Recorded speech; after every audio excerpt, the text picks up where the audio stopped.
menos aqui no salão. Tem Ouro Preto 1, 2, 3. Então, assim, o time foi passado pelo antes, a gente tinha dentro central, que eles falaram que era o CNK, que é o Ouro Preto 1. Aqui na frente é o Ouro Preto 2, que é a galera da realidade, mais profundo, o Ouro Preto 3, que vai ter uma melhor conexão.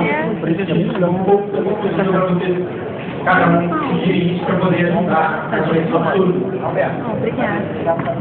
Ai, tiraram mais ali, galera. Tiraram o cabelo.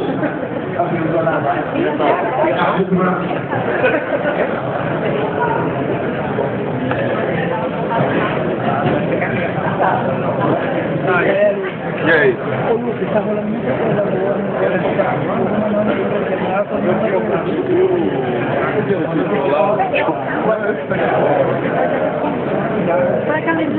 Ô, Dilson, atacadista Nilson. Atacadista não, tá filmando aqui. Só aquela menina da carne. Aqui, ó. Pessoal, agora com você, Rafael Oliveira, um cara exemplar e grande amigo. E de São Paulo também. Eu não sei.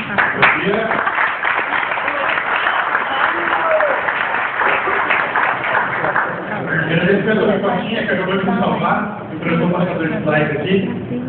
Eu venho para cada vídeo para ir no passar abaixo, quem estiver no mundo, levanta a mão na história, por favor. Tentar comigo, ver se dá tempo de passar.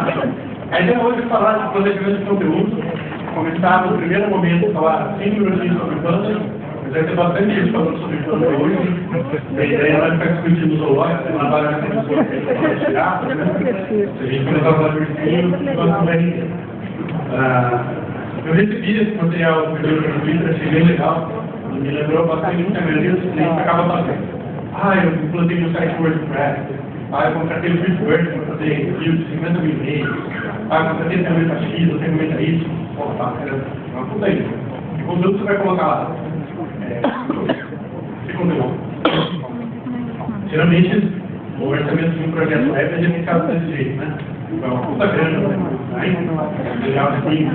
uma boa grana no desenvolvimento, só um resquício para fazer o SEO, pelo menos um bem, nem build, ninguém coloca no orçamento, e aí sobra alguma coisinha para fazer conteúdo.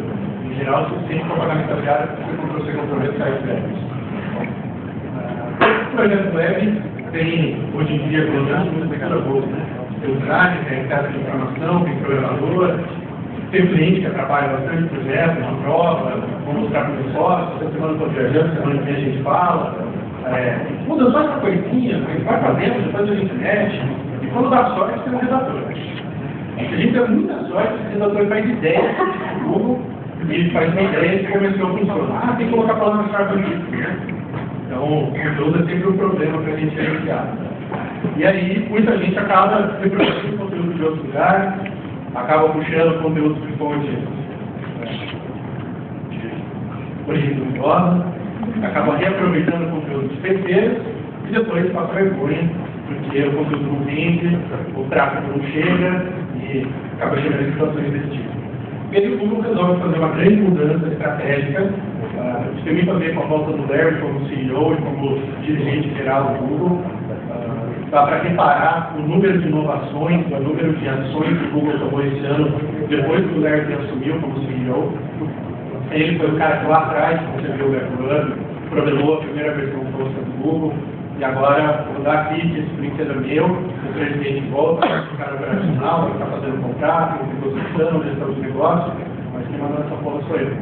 E aí ele resolveu trazer o brinquedinho novo para o ar, o nosso amigo Plano. Muita gente ficou com medo do Panda, o Panda vai pegar, o Panda vai comer, o Panda vai tirar e o Panda mal chegou no Brasil, na verdade. O Panda é bem direcionado para algumas ações bem específicas. Tem gente até que especula que o Panda é uma vingança do Google contra o pessoal que fazia link building em sites de artigos. De fato, os sites de artigos foram os que mais sofreram com isso aí, tiveram uma queda vertiginosa, que foi bastante útil, tanto para a gente quanto para a maioria dos usuários. Mas o foco que eu quero dar hoje é principalmente foco no Google e foco no conteúdo. Você deve focar em franquear, você deve focar no seu cliente.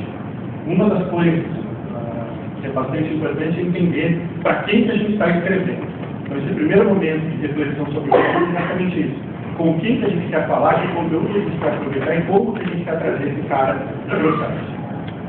Quem ficou com medo do plano, deve ficar com mais medo ainda, porque parece que a grande próxima atualização do Google, se isso não chegou ainda, um dia vai chegar, é uma atualização para captar links gerada. Então, todas aquelas ordenanças perfeitas, todo aquele teste de post que você distribuiu, toma cuidado que uma hora o Google vai te pegar. Se você não estiver desenvolvendo um bom conteúdo em teste de post, por conteúdo, traz uma palavra-chave, eu vou com o preparativo, $3, o cara me escreve o conteúdo, eu boto no outro blog lá e ganho o link. Aí, uma hora vai cair, uma hora os caras vão chegar. Então, é interessante continuar fazendo isso, não tem jeito de parar de fazer, a guerra está aí fora, a trincheira está ocupada, a gente tem que ter mais espaço, mas é interessante pensar em como fazer isso, como é que a gente foge do urso, como é que a gente deixa a girafa e os outros bichinhos dentro do zoológico e se preocupa com quem a gente realmente tem que se preocupar.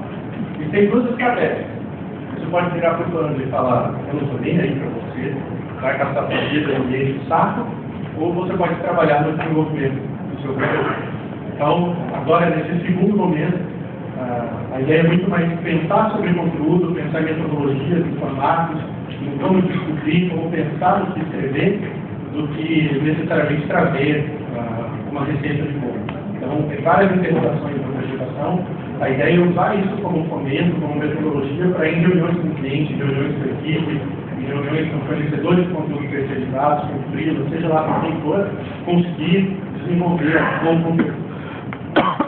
As atribuições de building, um artigo que saiu há pouco tempo, na Edição Modo, o texto de um tom, uma reflexão bastante profunda sobre as mudanças que a área de SEO vem enfrentando. Então, o que um SEO típico tinha como atribuição até 2003, né, early years, no comecinho da brincadeira, a coisa entre 2004 e 2008, 2004 foi a data do IPO do Google, foi quando o Google realmente se tornou uma fonte emergente de tráfego na internet, passou a ter uma representatividade muito grande, até 2008, que foi um momento ainda pré-CAP, pré-grandes mudanças aí. E hoje, como é que o SEO foi realizado, quais são as responsabilidades que um profissional com título bem genérico, bem abrangente de SEO tem para fazer. Né?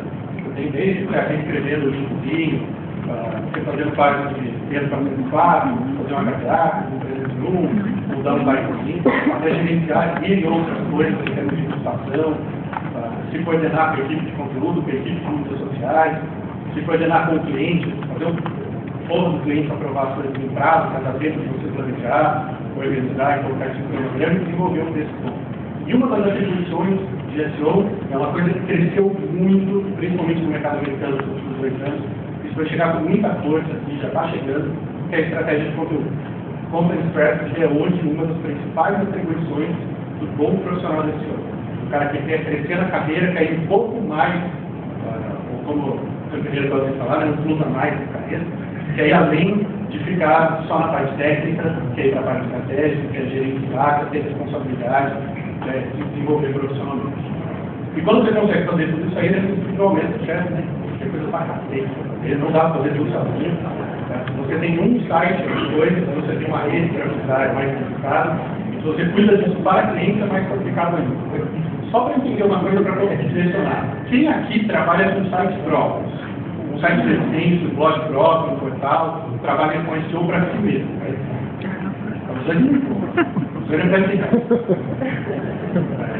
E quem trabalha para cliente? Quem gerencia sites de cliente, sites dos outros? Bem meio a meio, dá para dizer que 40% mais ou menos do pessoal trabalha com conteúdo próprio e 50% trabalha com conteúdo de cliente. Daí você não levantou a mão. Então, assim, trabalhar com conteúdo não é trabalhar com volume. Conteúdo não é necessariamente volume, não sei o caso dos outros. Mas também spoiler, né? Se a gente tem conteúdo por hora, tudo automatizado, você entra lá no gerador de 00, só para a palavra-chave e faz esse tipo de conteúdo, tá? Depois eu vou ver detalhes como é que faz isso aí. Então, quantas vezes a gente não perde tempo de desenvolver conteúdo que não serve para porra nenhuma? Conteúdo que não vai ranquear, conteúdo que não vai ser resultado, conteúdo que não vai receber um curtir, conteúdo que você não teria coragem de mostrar para sua mãe. Olha como eu escrevi isso aqui, eu estou na mão do óculos. Quanto tempo a gente não vai escrevendo coisas que não servem para nada? Então, tem alguns conceitos que vale a pena derrubar. O primeiro deles é de campanha. A primeira coisa que a gente tem que tentar enfiar, principalmente na cabeça de cliente, ou você, quando tem o seu próprio site, sua própria rede celular, não existe campanha, não é? Campanha você faz um sitezinho, faz um promocional, faz tal, aquilo morre. Você pode fazer um outro domínio, você pode fazer um subdomínio, você pode fazer um diretório. Agora, a sua presença, ela fica. A sua marca, você quer que isso continue. Você não vai desenvolver toda uma estratégia para abrir mão dela daqui a um ano, daqui a 2 anos. A menos que você trabalhe com jogos online, com pornografia, com outras coisas que não tem jeito. Vai ter que ficar trocando de domínio o tempo todo. O Batinho depois tem informações para passar sobre isso. E aí você tem que desenvolver uma estratégia de conteúdo. Estratégia de conteúdo, principalmente na era pós-plano, né? Quando aí não conseguiu fazer um gasto no Brasil, mas isso tende a ser um grande divisor de águas no mercado, não é mais peça de conteúdo. Eu vou fazer um marketing para pegar essa coisa que saiu agora. Eu vou aproveitar aquela tendência, aquele modismo ali e vou aparecer. Como é que você vai pensar estrategicamente a longo prazo? Que imagem eu quero que as pessoas tenham do meu conteúdo? Quando alguém se refere ao meu site, qual é a palavra-chave que eu quero que cada associe comigo? Como é que eu quero que as pessoas se lembrem de mim? Então, vou citar alguns nomes, eu acredito que quase todo mundo aqui conhece. Melhores destinos, administradores. São sites que desenvolveram o seu próprio conteúdo, empreendedor, o site do lugar, o nosso amigo do Escola Dinheiro, Escola Prima. São caras que desenvolveram a marca deles através do conteúdo. Teve muitos que sofreram um pouquinho, faz parte, mas a maioria deles conseguiu sobreviver muito bem. Porque a concorrência caiu, a gente copiava o conteúdo deles, copiava as pautas deles, copiava o título deles, escreviam outro conteúdo no favor. Essa galera caiu. Por quê? Porque o caso do cara é muito sério, né? O cara pensa como é que ele quer ser visto. Ele não vê aquilo como uma peça. Eu vou escrever isso aqui para chegar para essa palavra-chave. Não, o meu caminho é aquele, no futuro eu quero chegar lá, quais são os passos que eu tenho que dar para atingir o meu objetivo? Para que eu seja reconhecido como uma marca que faz X o que eu tenho que fazer? Isso é estratégia de conteúdo. O conteúdo serve para contar história, o conteúdo serve para responder dúvidas, para inspirar, para aprender, para motivar. O conteúdo traz marca vida. Geralmente é muito mais fácil de desenvolver conteúdo para B2B do que para B2C. É claro para todo mundo os conceitos de B2B e B2C. Outro dia teve uma pessoa que me perguntou, o que era aquele BDD lá? Eu não entendi. É mais fácil a gente trabalhar com conteúdo B2B, que a gente vai falar direto com o cliente final, a gente vai ter uma conexão muito mais emocional do que o conteúdo B2B. O conteúdo B2B é um saco. Você tem que escrever conteúdo sobre manutenção de caldeiraria que tem uma criatividade do campo, né? Você tem que escrever um conteúdo sobre manutenção programada de soldas submarinas, é uma coisa, né? É uma coisa que realmente é inspiradora, dá para você usar várias imagens ilustrativas, o conteúdo assim, vai ser altamente explicado, curtido, que as pessoas vão contribuir, vão passar para os amigos. Puta, olha esse texto aqui de manutenção de caldeiraria, é animal. Então, assim, B2B você não consegue esse tipo de estratégia.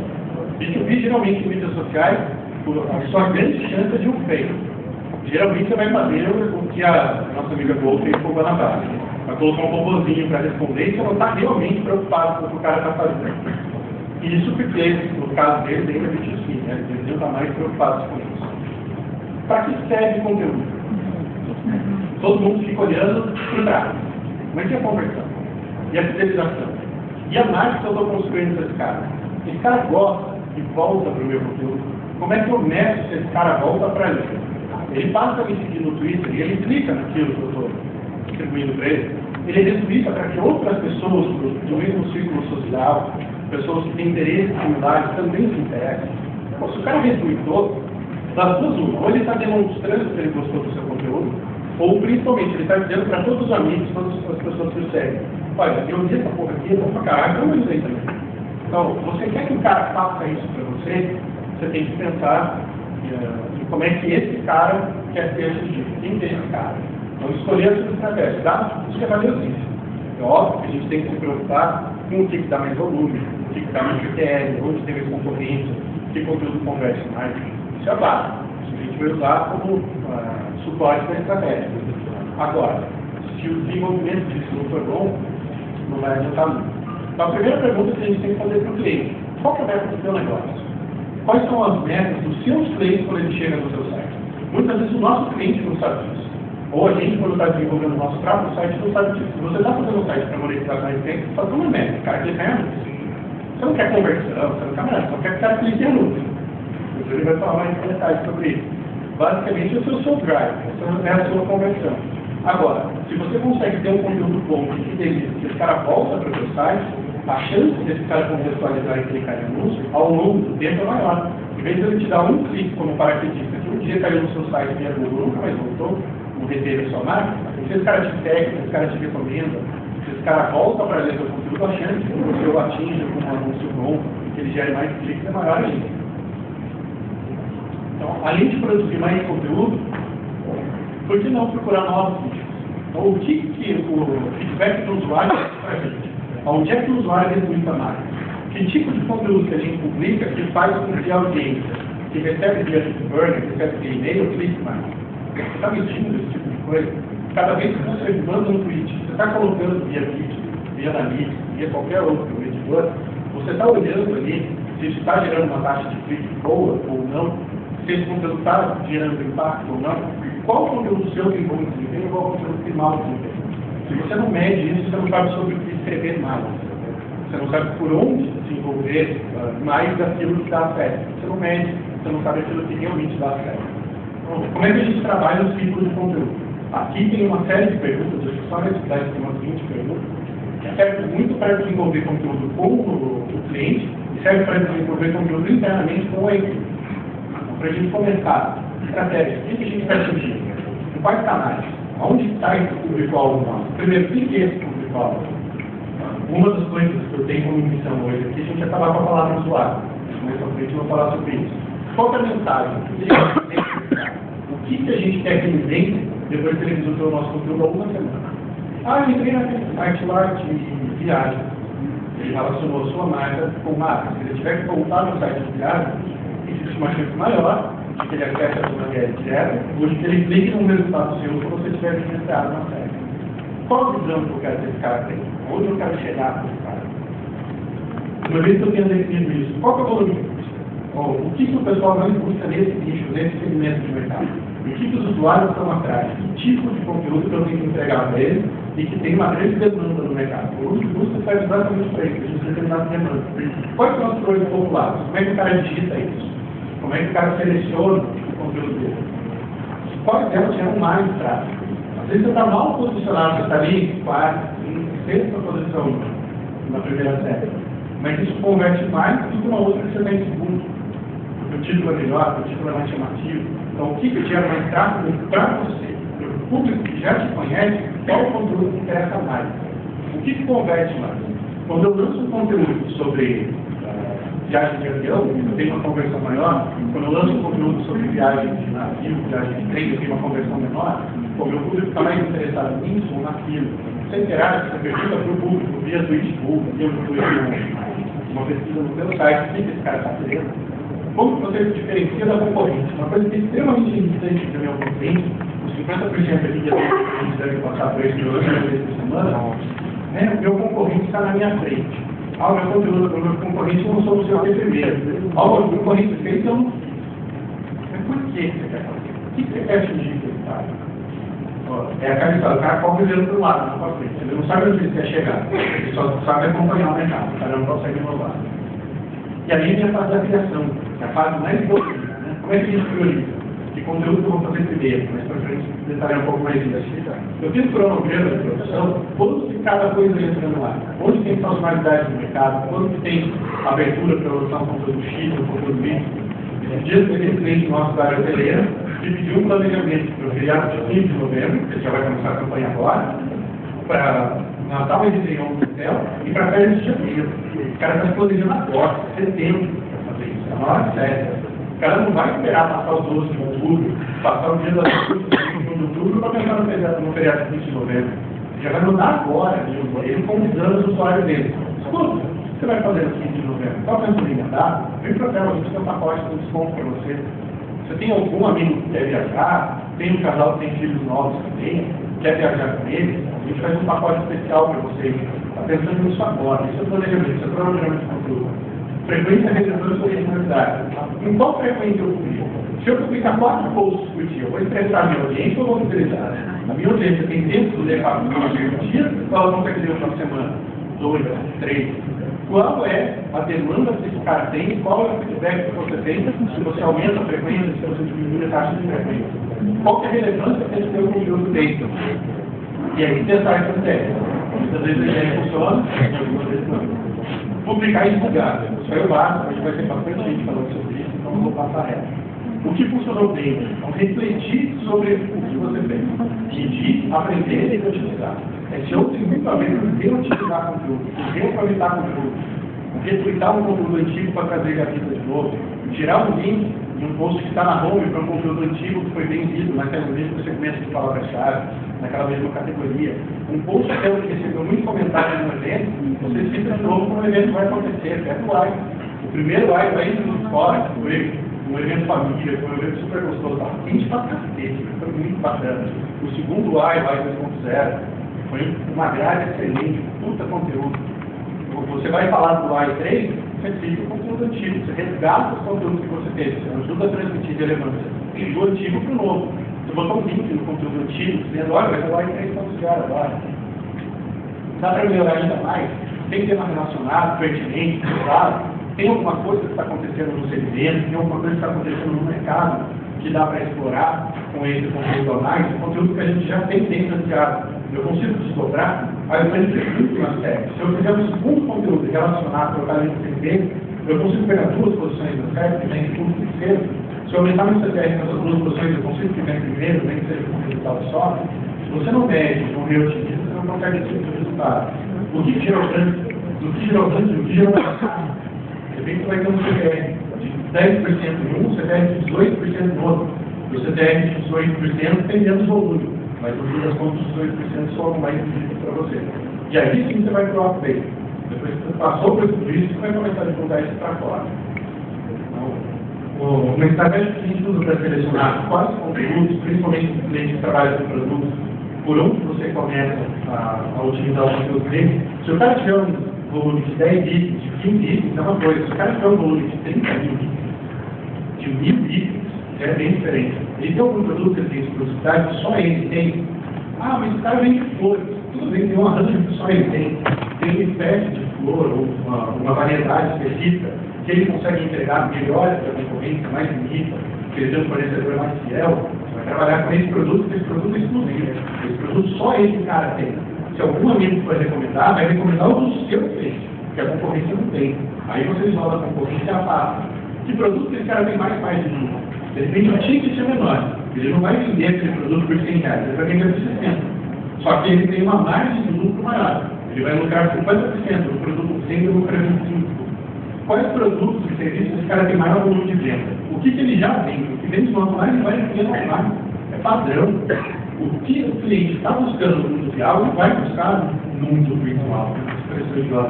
Ele vai buscar online. Que produto tem maior conversão?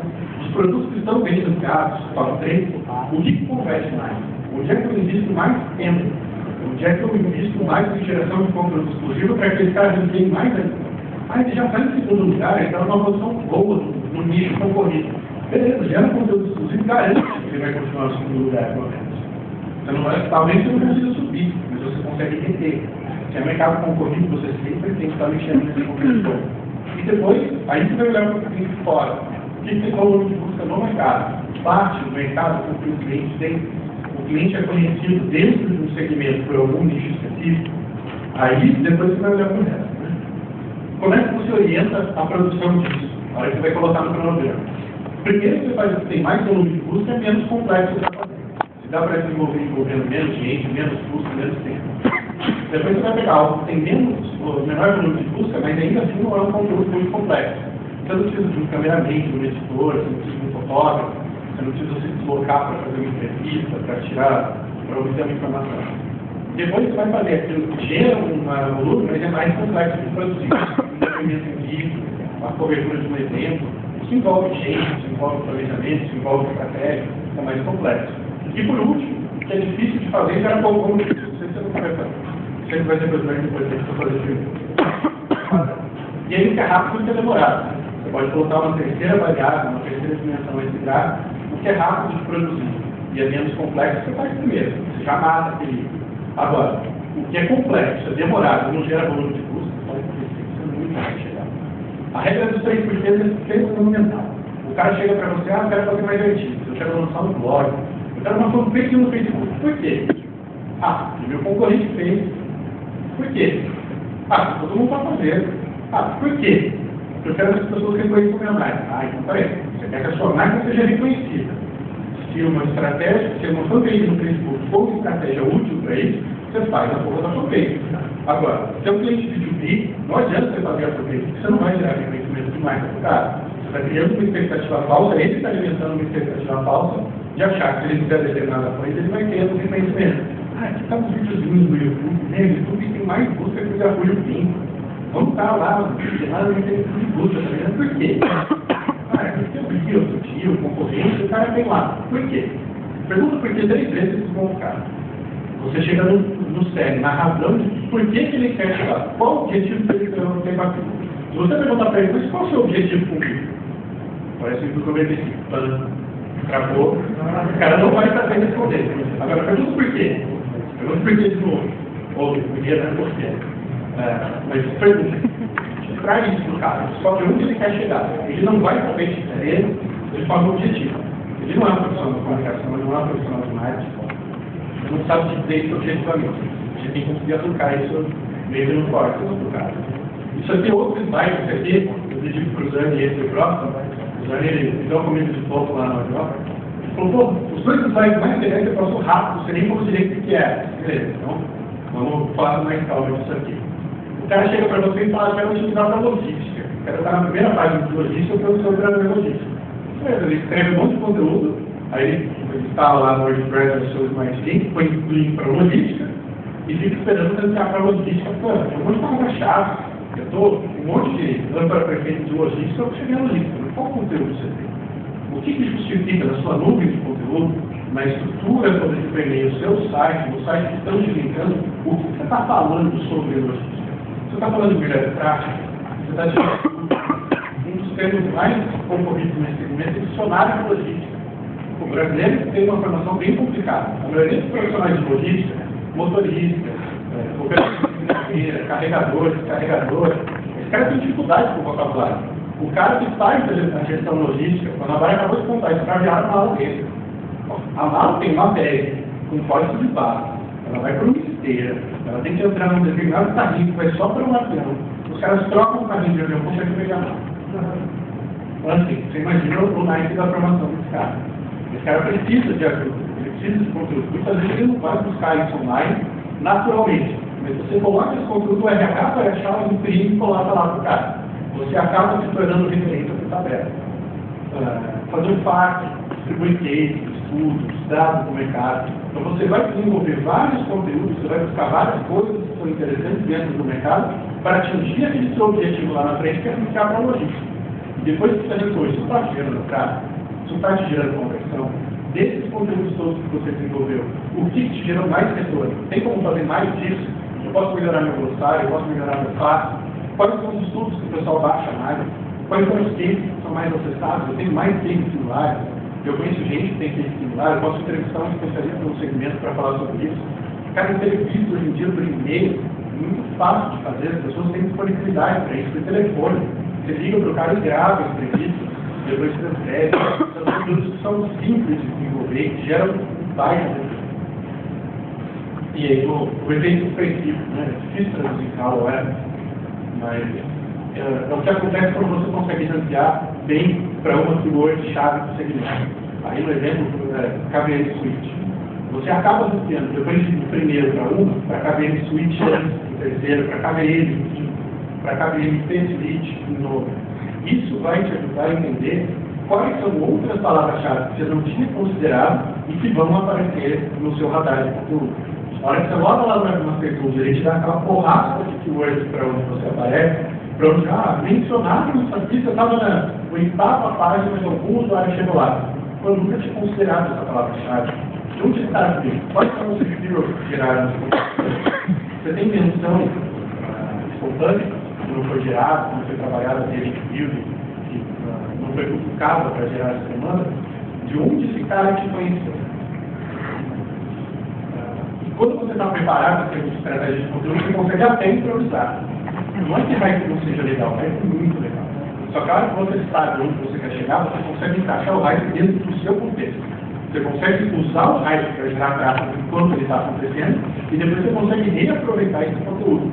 No final tem 2 tweets, 2 pessoas que fizeram perguntas ou pediram menções em relação à estratégia de conteúdo, que são interessantes. Não adianta você fazer um plano muito detalhado, um plano muito complexo. No mundo que muda muito rápido, em que as coisas acontecem rápido demais, se você fizer uma estratégia profunda e travada, vai chegar uma hora que você não vai conseguir manobrar, vai chegar uma hora que você não vai conseguir aprovação, vai chegar uma hora que não vai dar tempo de reagir. Então, se você tem uma noção bem genérica, mas objetiva de onde você quer chegar, você consegue mudar e se adaptar como o cenário muda. Então, se entra um concorrente novo, se entra um player novo, se o Google lança o Panda e bagunça metade do conteúdo, 20% das páginas funcionários que você tinha caíram para a segunda, terceira, quarta série, como é que você vai reagir? Onde é que você vai improvisar? Como é que você vai dar o pronto nisso? Quando o cenário muda, você tem que estar preparado para reagir nisso com uma razoável velocidade. Pensar no problema do cliente, né? Que problema que ele resolve com aquela cor? Quando o cara deu aquela busca, o que ele estava querendo alcançar? Aonde que o cara estava querendo chegar quando ele fez aquela determinada busca? Toda busca é uma pergunta para o cliente. Que resposta que esse cara pretende obter? Quando a gente se encaixa com isso, a gente consegue a tal da fidelização. E aí entra uma parte extremamente importante que é pensar no cliente. Em marketing, a gente sempre usa o vocabulário cliente. Não de consumidor, porque o consumidor é o cara que só tira a carteira do bolso. E o usuário é um negócio problemático. Né? Só tem 2 indústrias do mundo que chamam os seus clientes de usuário. A indústria de tecnologia e a indústria das drogas. Traficantes de usuário. A gente tem cliente. Não é internauta, não é navegador, não é criativo, né? Primeiro você tem que dizer boa tarde quando você for internauta. Olá, internauta. Tia, você não está entendendo? Está fazendo tudo errado. Se é uma pessoa de redes sociais, se é estrategista de conteúdo, está fazendo tudo errado, pessoal. Né? Primeiro que a gente fala usuário. Você tem, o Guanabara falou bem legal, Guanabara, o foi daquela parte que você não gosta, é justamente o nosso colega de ontem, do livro vermelho. Ele que fala assim, a internet é uma rede de pessoas, é tão poético, né? Mas na verdade é isso mesmo. É gente do outro lado, nem a gente. E são para essas pessoas que a gente tem que escrever. Então quando a gente despersonaliza e chama esse cara de usuário, a gente empurra esse cara para longe. A gente deixa de olhar para as necessidades que esse cara tem. Qual que é o problema dele? O que ele está buscando naquele momento? Por que ele está recorrendo a gente? Então, nesse momento, a gente tem que usar uma estratégia que é antiga em termos de web, já tem 11 para 12 anos, sabe? É mais velha que 11 de setembro, dá 10 anos amanhã, que é marketing de permissão. Você pede permissão para o cliente para interagir com ele. A primeira coisa, no primeiro momento que ele chegou até você, isso escola dinheiro faz muito bem. Quem tem que ter essa estratégia bem aqui, entra no escola dinheiro, começa a navegar, lê 2, 3 cursos dele, isso aqui vai ficar muito claro. Primeira coisa, tem alguma coisa para esse cara, mas é um pouco da boa, cara. Para o cara olhar para você e falar, esse cara sabe do que ele está falando. Quando ele escreve isso aqui, ele sabe o que ele está dizendo. Pede algo em troca. Pede o e-mail, pede para o cara cuidar, pede para o cara seguir, pede para o cara recomendar uma vida. Pede alguma coisa para você começar a entender o comportamento desse cliente. Aí você dá mais alguma coisa em troca. Ó, a característica do nosso newsletter tem grande um e-book sobre Facebook Marketing. Grande um e-book sobre inbound marketing. Grande um e-book sobre manutenção de poderia. Depois você tem mais informações sobre esse cara. Quem é você? Onde você está? Qual sua idade? O que você faz? Por que você está no site? O que você quer de mim? Começa a fazer perguntas para esse cara. As pessoas gostam de colaborar, as pessoas gostam de interagir, elas gostam de dar feedback quando estimular. Só que você tem que ter dado alguma coisa antes. Você tem que ter ganhado, de alguma forma, um pouco da confiança desse cara. Aí você vai conhecer o perfil desse cliente. O cliente, 8% dos seus usuários que estão. Você teve 1000 clientes no mês, você tem uma resposta. Não é um universo estatisticamente excelente, mas é alguma coisa. É melhor do que o zero que você tinha um mês atrás. Então você já começa a entender um pouco do perfil. E aí você vai cair numa coisa que são pessoas. O dia que eu tinha perguntado como é que a gente trabalha com pessoas, pessoas é uma metodologia que tem usabilidade e arquitetura de informação. E a gente tirar aquele usuário de lá de longe e trazer esse cara para perto. Toda vez que a gente está lidando com qualquer difícil de marketing, a gente passa por 3 fases. Toda marca é uma promessa. Toda vez que você curte uma mais no Facebook, que você escolhe comprar um tênis da Nike, uma camisa de não sei que marca, um carro de tal marca, isso é uma promessa. A Jaque fez uma promessa para o Guanabara e depois você tem experiência. Você vai lá e faz um test drive, você vai lá e come aquela refeição, você fica esperando aquele hambúrguer assinar mesmo, né? Aí você vem come aquele queijo frio, aquela carne sem gosto, e fala, bom, isso aqui que era esse puta hambúrguer, é diferente. Pô, nem fala, só um gole, então, tiramos o carne pra caramba, a única coisa aberta do meu muito não era bom, mas pelo menos a promessa era a prática. Então a experiência foi compartilhada. E depois tem a avaliação. No momento da avaliação, você está no feedback. Como é que isso se traduz para ela? Isso é bom porque, se você trabalha com a sua consciência, você melhora a sua CRO, você melhora a conversão do seu site, você melhora violentamente. Mas como é que isso se traduz na série? O cara tem uma dúvida, ele tem um problema, ele vai lá e vai fazer uma busca. Ele vai digitar para o buscador, para o oráculo, resolve para mim isso aí. Aí ele vai ter a conversão na interface, ele vai escolher onde clicar. E é um processo que acontece em décimos de segundo. O cara passa 2, 3 décimos, 1 segundo na série, escolhe onde clicar e ele cai no porta-livre. Essa promessa, experiência e avaliação. Antes, ele tinha uma dúvida. Ele passou pela experiência do Google e ele vai te avaliar. E o Google está mentindo. Se esse cara voltou para a série em menos de um minuto, ele te rejeitou. Tecnicamente é uma rejeição. Então, essa experiência desse usuário vai ser diferente. Desse usuário não, desse cliente. Claro. Como é que a gente traduz esse cara aqui?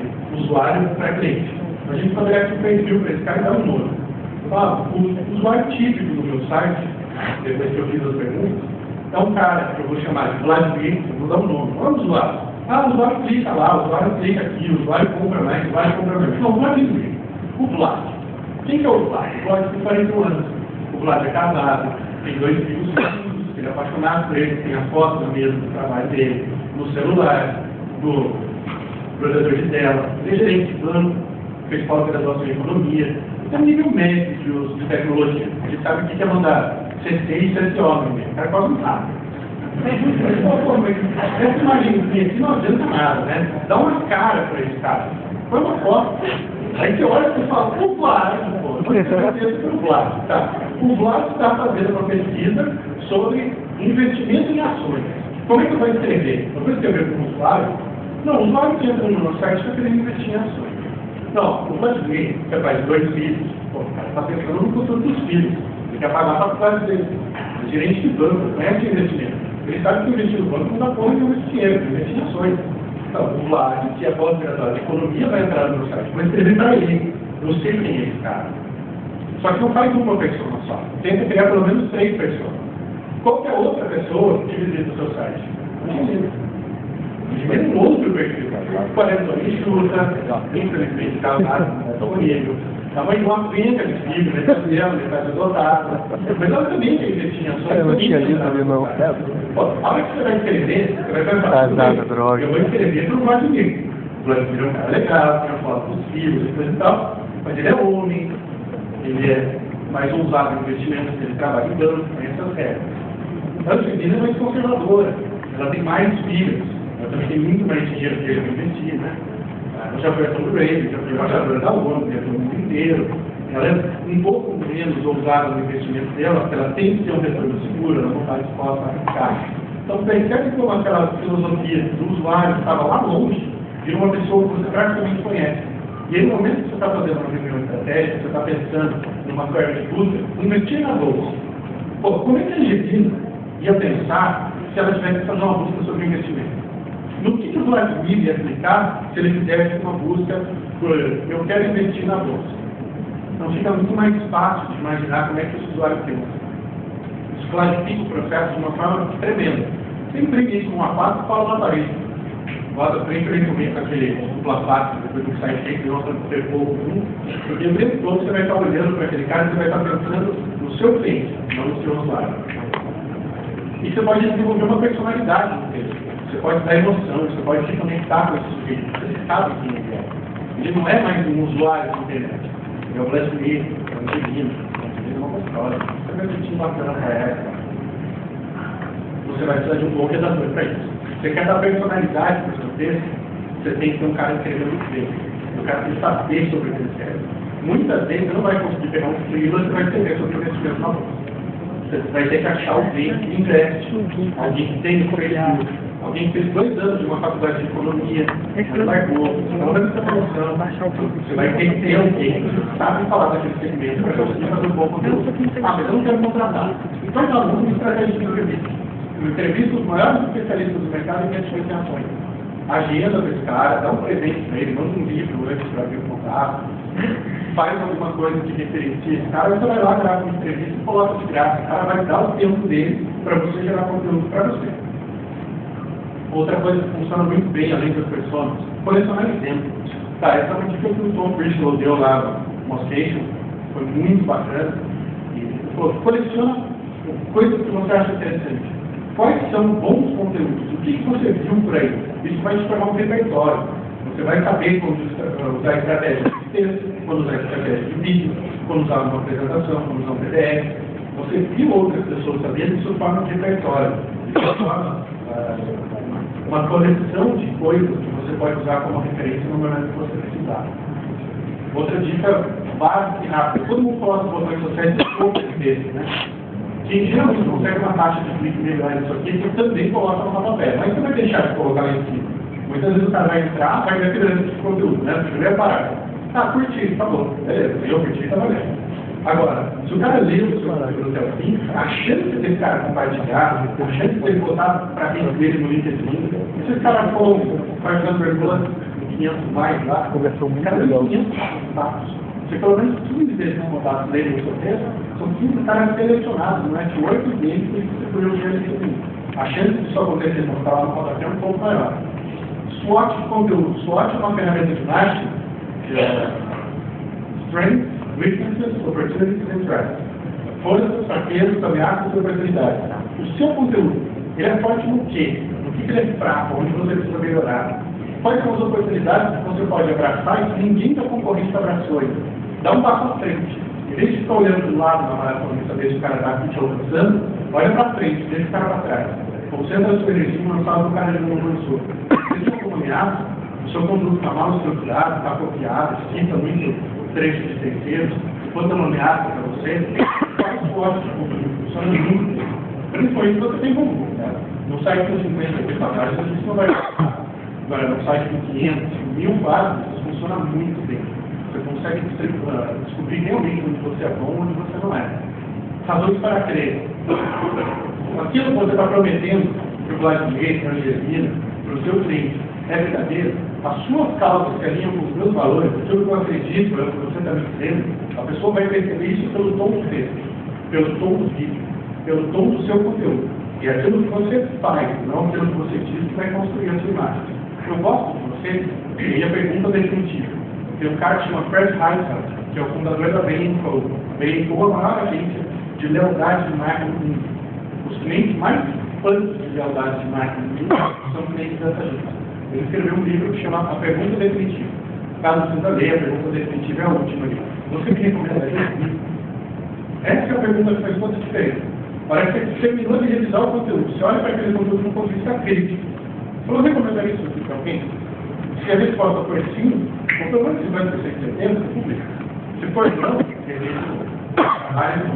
por quê? Muito provavelmente as outras pessoas que são muito mais críticas que você em relação ao que você fez, não recomendariam esse conteúdo. As métricas, né? Como é que eu vou mentir? Se você publica o seu conteúdo em dia, uma métrica fenomenal é você medir o return investment. O cara entra no seu site e volta, ou ele é marketing. A gente acha uma vez, clica no seu anúncio e nunca mais volta para você. Se esse cara reconhece a sua marca, toda vez que ele for fazer uma viagem, ele vai voltar no seu blog para ver se não serve, para ver se tem recomendação. Se esse cara investe na bolsa, toda vez que ele lê uma dica sua, que ele lê um comentário seu, dá certo, ele vê dinheiro, ele vai voltar. Se ele recomenda para os amigos que são bons, que estão ganhando dinheiro, que está falando, recomenda, o cara vai voltar. Então o return investment é uma coisa muito útil para ninguém esse tipo de coisa. Aí o checklist rápido de conteúdo, temos que acabar estourando, dá um boizinho no Twitter, dá para baixar isso aqui. Se você já vem imprimir, fazer uma macro, dá para trabalhar isso em reunião rapidinho.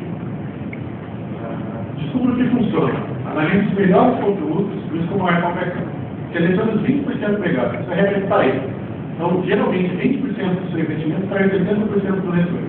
Isso para SEO, para tráfego online, funciona muito bem. O que é que você fez que deu muito certo? O que causou mais tráfego? Faz muito isso. É fácil.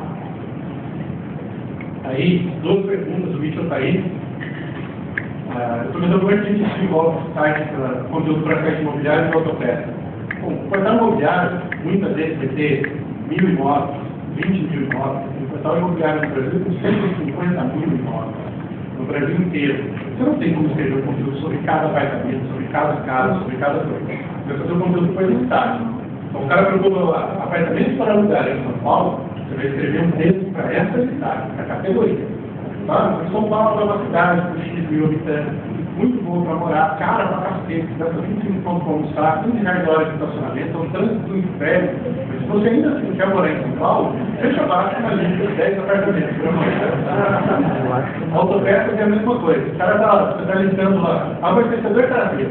Deixa o abastecedor traseiro para o carro mais popular do mercado. Ou o carro, você vai fazer o conteúdo mais estático. O conteúdo da peça, muito provavelmente, você não vai conseguir desenvolver um conteúdo bom. Você vai pegar peças mais antigas, ou com mais grupo, coisa e tal, que a gente falou lá atrás, e vai desenvolver um conteúdo específico para ela. Mas você não vai conseguir fazer para 2001. E se você conseguir fazer, você vai demorar 4 anos. Então você tem que priorizar.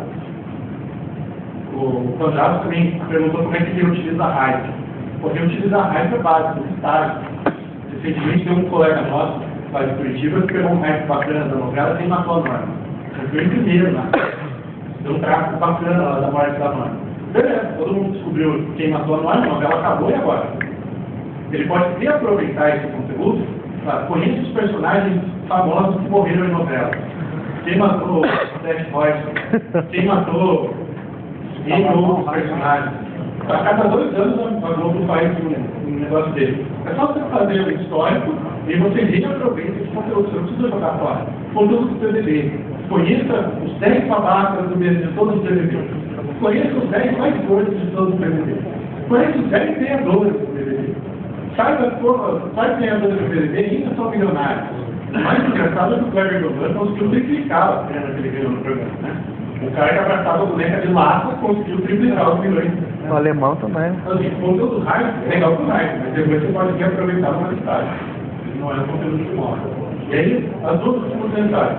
As pessoas esquecem aquilo que a gente diz e aquilo que a gente faz, mas elas não esquecem como a gente faz elas se sentir. Então, quando a gente consegue se conectar com esse cliente, com essa pessoa que está do outro lado, o dinheiro é vertigoso. Justamente por isso que os melhores coisas da vida não são coisas, né? São sentimentos. Quando a gente consegue entender como é que esse cara pensa, a gente consegue escrever para ele. Você vai entrar e vai ler aquele conteúdo, tem que ler o desenho para você. E aí, só fazer contato. Já foi com você, irmão. Muito obrigado.